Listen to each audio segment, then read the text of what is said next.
Two sisters tangled and scary secrets. I've always been terrified of my younger sister. I realize that sounds like I'm a wuss.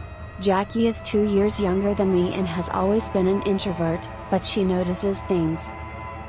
Even at 17, she remains tethered to my mother's apron strings, never leaves the house, and continues to see things. Everyone thinks she's unique. She's always told odd stories, and when we were younger, she used to get me in trouble by telling our parents the most bizarre things she observed. She lied frequently. She had to bring me into it despite the fact that I was always innocent. One day, Dad informed me that she told him about an evil spirit in her room. Jackie would come down at breakfast with scratches on her back and face. We could hear her whisper to herself things like, "Nasty monster." Mom was angry and took her to physicians, who told her she was torturing herself and had symptoms of schizophrenia. Dad once discovered bird beaks that were still gushing blood, strewn and left in odd locations throughout the home.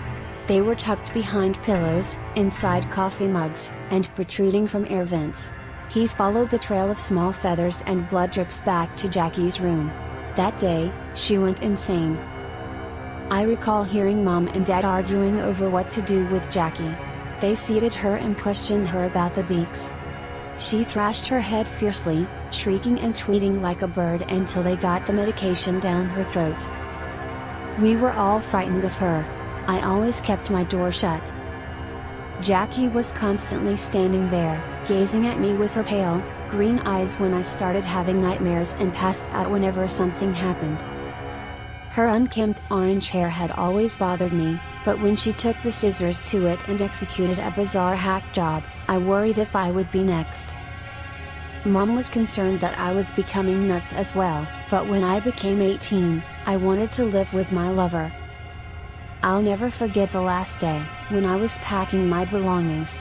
Jackie approached me and handed me an envelope. As I opened it, she giggled and stepped away.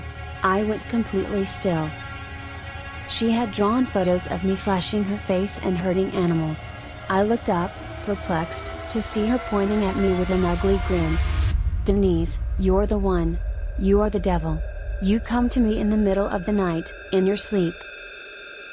I didn't want to accept it, despite the fact that I had sleepwalking issues as a child. As I battled back tears and hatred, she murmured in my ear, "Please continue to bring me the baby birds, Denise. I enjoy the crunch. If you don't, I'll inform, and you'll be removed." I tried to keep her happy, but now, my boyfriend wakes up covered in scratches.